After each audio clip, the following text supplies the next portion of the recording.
Salam müəllimlər, hər vaxtınız xeyir olsun. Mən Nizam müəllim. Bugün sizlərlə paylaşdığım sualların izahına baxacağam. Başlayaq suallardan.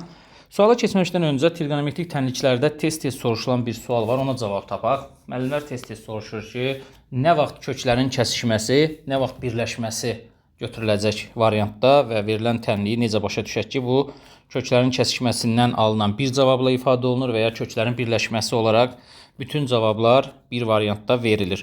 İndi belə bir fikir deyim də sizə bir pratik bir yol deyim və bu yolu istifadə edin. Müəllimlər, A sinus deyək ki alfa üstəgəl B kosinus beta bərabərdir C tənliyində. Əgər A kvadratı plus B kvadratı kiçikdir C kvadratı olarsa, yadınızda qalsın ki, burada köklərin kəsişməsi olacaq. Baxın, bu şərti ödəyən bu formalı trigonometrik tənliklərdə A kvadratı ilə B kvadratı kiçikdir C kvadratıdırsa, o zaman köklərin kəsişməsi, yəni vahid bir köklə ifadə olunacaq. Yox, əgər A kvadratı plus B kvadratı böyükdür C kvadratı olacaqsa, o zaman bu tənliyi ödəyən müxtəlif qiymətlər var və köklərin birləşməsi dediyimiz, məsələn 2 dənə kök almışıqsa, hər ikisi verilən variantda göstəriləcək. İndi bu minvalla, bu bizim üçün pratik bir üsuldur və çox əlverişli bir üsuldur. Təklif edirəm bu üsuldan istifadə edəsiniz. Məsələn, sinus 5x çıx 2 kosinus 2x bərabərdir 3 tənliyi. Baxın, əmsallara fikir versək, 1-in kvadratı plus mənfi 2-nin kvadratı kiçikdir 3-ün kvadratının. Deməli, bu tənlikdə nə olacaq? Kəsişmə olacaq. Və bu misalın ödənməsi üçün mütləq və mütləq sinus 5x-in yerində 1, kosinus 2x-in yerində isə mənfi 1 olmalıdır. Başqa bir hal ola bilərmi? Xeyr. Yəni, yoxlasaz da mümkün deyil ki, 3 olmayacaq. O zaman sinus 5x bərabərdir 1 götürürük. Buradan 5x bərabərdir pi bölü 2 plus 2 pk, x bərabərdir pi böl 10 plus 2 pk böl 5. İkinci halda kosinus 2x bərabərdir mənfi 1 götürürük. 2x bərabərdir pi plus 2 pi n deyək. X bərabərdir pi böl 2 plus pi n. Birinə şərti olaraq qaz, digərinə isə şərti olaraq n deyirəm. İndi bu kök kəsişmədirsə əgər, deməli bunların ortaq ödəndiyi bir qiymət var və ya bir neçə qiymət var. Yəni biz bunları bərabərləşdirə bilərik. Pi böl 10 üstəgəl 2 pk böl 5 bərabərdir pi böl 2 üstəgəl pi n. Hər tərəfdən pi'ləri ixtisar edib 10'a vursam, 1 üstəgəl 4k bərabərdir 5 üstəgəl 10n. Keçirdik biri sağa, 4 üstəgəl 10n. Məsələn, sual verərsiniz ki, indi fikirləşərsiniz, müəllim, mən bunu əkobla eləyirəm falan. Əkobla hər zaman ödənməyəcək, əlverişli üsul deyil. Çünki mənfilərdə, mənfi pi bölü 2 plus pk alınan cavablarda siz əkobla bir yerə gedib çıxa bilməzsiniz. Ona görə də ən gözəl və dəqiq yolu, baxın, kökləri kəsişdiririk. 2 üstəgəl 5-in. Mən buradan k-nı tapıram. Bax, fikir verin. 2 üstəgəl 5n böl 2. İndi müəllimlər, siz bilirsiniz ki, burada k da, z, n də hər biri tam ədəddir. Çünki hər birində variantlarda görürsünüz, k daxildir z, n daxildir z və s. şəklində verilir. İndi bu ədəd əgər tamdırsa, k tamdırsa, indi fikir verin. 2 üstəgəl 5n. Baxın, 2 cütdür. Cütün üzərinə nə gəlib 2-yə bölsəm tam eləyər. Cütün üzərinə gərək mən cüt gələm ki, cütlə cütün cəmin 2-yə böləndə tam eləsin. Cütün üzərinə tək gəlsəm olarmı? Xeyr. Deməli, buradan o məqsədə gəlirik ki, n cüt ədəd, daha doğrusu 5n cütdür. 5n'in cüt olması üçün n'i 2n ilə ifadə edirəm. Yəni, n'in yerində 2n olsa, 2 üstəgəl 10n bölü 2 hər zaman tam ədəddir. Əgər n 2n ilə ifadə olunsa, n'in istifadə edildiyi, yəni iştirak elədiyi kök hansıdır? Şərtidir nk. Sadəcə burada n'in cüt olduğuna əminəm. K tək də ola bilər, cüt də ola bilər. Məsələn, buradan fikir verin. Deyək ki, n 5n cütdür. Məsələn, deyək ki, 10'dur. 2 ilə 10'u toplayıb 2-yə böləndə eləyir 12 bölü 2, 6. Amma məsələn, 5n'in yerində əgər cütdürsə, tutaq ki, 12 olsa, 2 ilə 12'ni toplayıb 14'ü 2-yə böləndə tək. Yəni, k tək də ola bilər, cüt də ola bilər. Amma n mütləqdir ki, burada cüt ədəd olmalıdır ki, bu ifadə tam ədədə bərabər olsun. Deməli, onda n-in yerində 2n olduğuna görə mənim cavabım pi bölü 2 üstəgəl 2pn.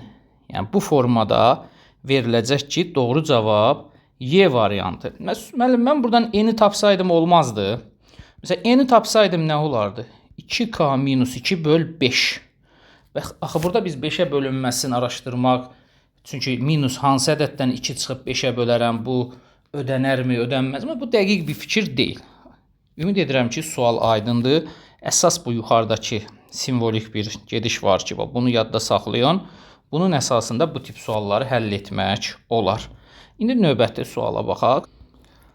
Deməli, növbəti sualımızda da belə bir sual verib. Sinus 3x çıxılsın 2 kosinus 2x bərabərdir 3 tənliyi həll edin. İndi bu tənlikdə də yenə də baxıram ki, 1-in kvadratı üstəgəl mənfi 2-nin kvadratı kiçikdir 3-ün kvadratından. Deməli, nə olacaq? Kəsişmə olacaq.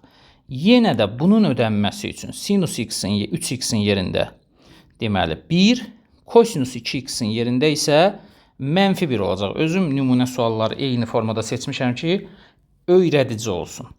Sinus 3x bərabərdir 1. 3x bərabərdir pi bölü 2 plus 2 pk. X bərabərdir pi böl 6 plus 2 pk böl 3. Bir dəfə də kosinus 2x bərabərdir mənfi 1. 2x bərabərdir pi plus 2 pn. X bərabərdir pi bölü 2 plus pn. İndi yenə kəsişmə olduğuna görə bunların ortaq kökləri var deyə bərabərləşdirirəm.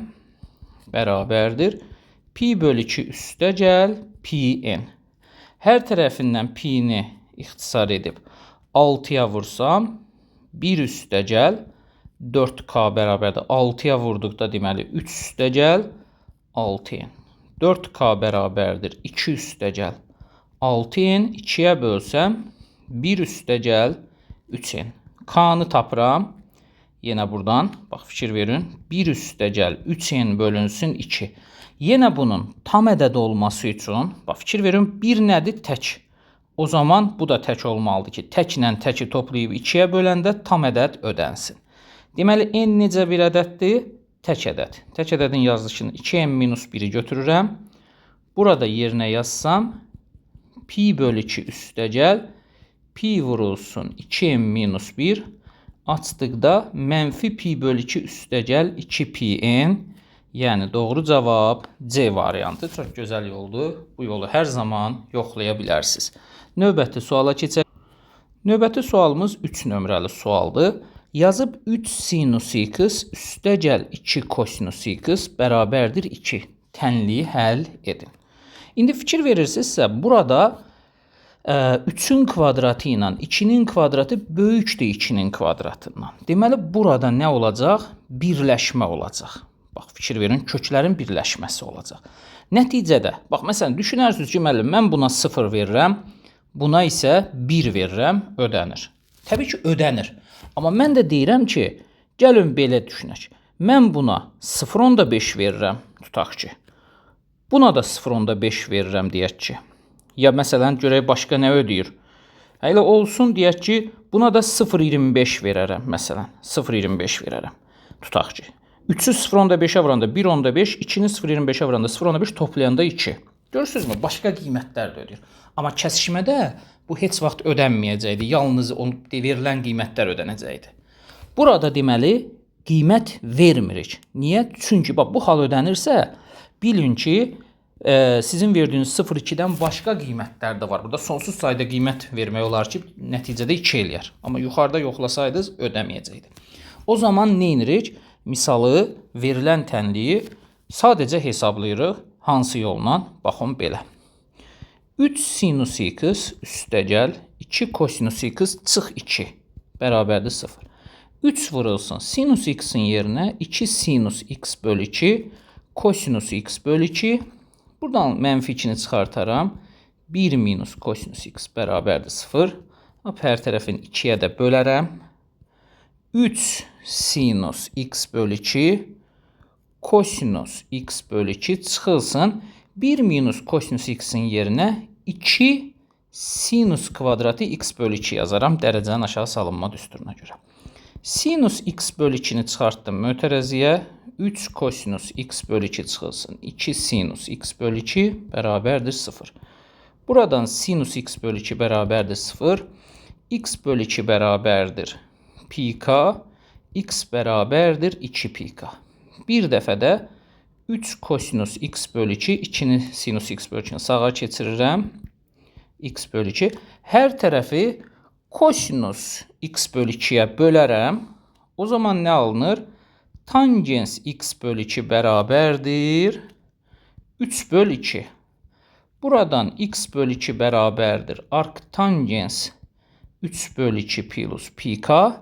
Hər tərəfi də 2'ye vursam 2 arctangens 3 bölü 2 plus 2 pi k. Burada hər iki kök baxın götürülür. Çünki birləşmə o deməkdir ki, ödənən bütün köklər götürülür. Bu da doğru cavab A variantı. Belə əziz müəllimlər, ümid edirəm bu 10-12 dəqiqəlik video sizlər üçün faydalı oldu, öyrədici oldu. Videoyu izlədikdən sonra rəy bölməsində fikirlərinizi yazıb münasibət bildirə bilərsiniz. Sağ olun, növbəti izahlarda görüşərik.